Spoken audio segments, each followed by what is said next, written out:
Hi guys, today we are going to talk about Ohm's law. So what is Ohm's law?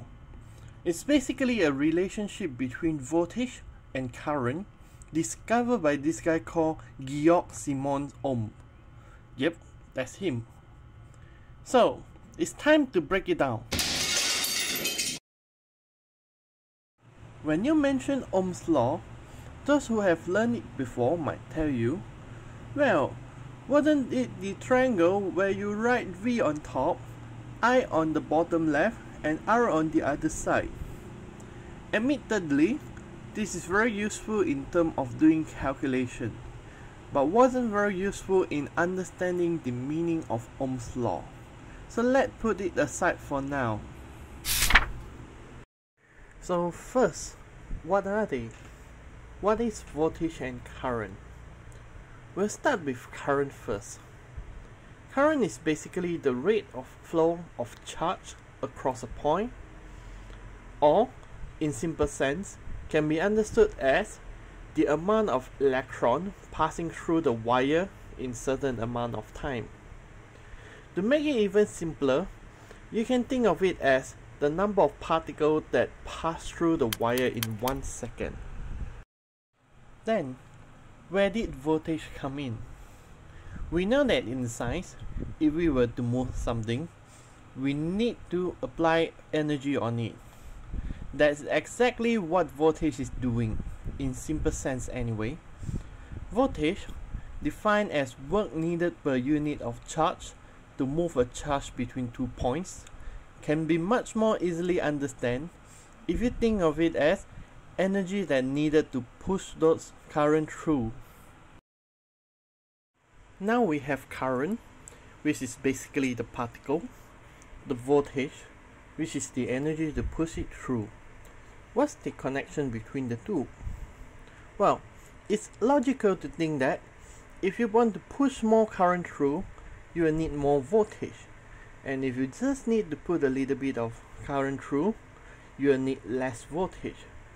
This is the proportional relationship discovered by Georg Simon Ohm, known as the Ohm's law. Now, the international symbols for voltage and current are V and I respectively. So we can say that V is proportional to I. Maths tells us that if you have a value proportional to another, you can find a ratio that multiply one of it into another. In this case, it is the R that multiply I into V. That gives us the equation that is most commonly associated with Ohm's law. V equal to I times R. R. What is R then? As it turns out, R is the resistance to the current flow. The value of R depends on various properties of the materials that the current is flowing through, including its geometrical shapes, its material property, namely the resistivity, as well as its temperature. However, under ideal situation, as well as in our syllabus, we can safely assume that the resistance of any parts is constant, meaning that they will stay the same whenever you use it. In normal situation, everything has its own resistance value. However, for easier of calculation, we always assume that a piece of wire, unless otherwise stated, always has no resistance value. This is due to the fact that the resistance of a wire, unless it is very long, is negligible compared to the resistance value of the parts that we will connect. Now a quick recap. So we have V equal to I times R, where V is the voltage, stands for the energy or force needed to push electric current from point A to point B. I is the electric current, which is like the particle that we need to push through for electricity to pass through. And then we have R, which is the resistance to the V pushing I through. So, what does this imply? Basically, if you look at this equation over here, It tells us a few points. For the component of fixed resistance, to increase the current passing through, we need to increase the voltage and vice versa. This is what we have already talked about just now. For pushing through the same amount of current through different materials of different resistance, we will need higher voltage if the resistance is higher, or lower voltage if resistance is lower. Think of it as if you need to squeeze jelly through a hole.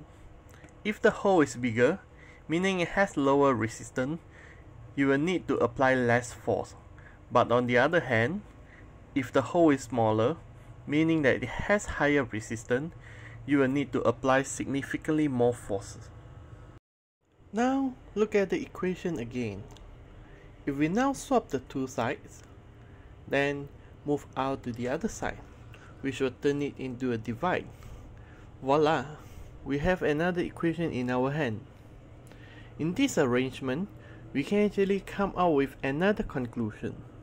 We already know that I and V affect each other proportionally, so there's nothing new. But if we were to keep V constant, we can now look at the interaction between I and R. If you remember the energy of force metaphor for V, it's time to use that again. Having a constant V means that you now have a constant energy of force. If you think of it as, say, a person holding a baseball bat and swing it with the same force every time. When the ball thrown at him is bigger, which is similar as having higher resistance, the force he applies will have a smaller effect, which means there will be less current passing through. If the ball thrown at him is now smaller, which means the resistance is now lower, the same force he applies will instead have bigger effect, meaning that there will be more current passing through. So now we know the relationship between the three, it's time to talk about solving problem. We have seen the two arrangements of the equations so far, so if you move around, you will have the third one. However, remembering three equations is actually quite counterproductive.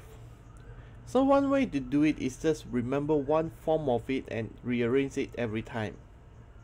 That's still not the most effective way, wasn't it? Well, one more method. With the power of the three equations combined, now I give you the Triforce of the Ohm's law. Yep, that's right. That's the triangle we mentioned at the beginning. So, how do we use that? Well, it's actually quite simple.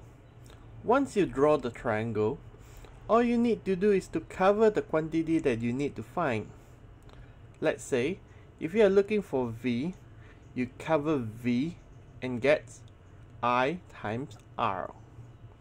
If you are looking for I, you cover I and now get V over R. And if you are looking for R, you cover R and get V over I. That's it. So this is the end of it. I hope you enjoyed this video, or at the very least learn something from this video, and I hope to see you again next week. Bye bye.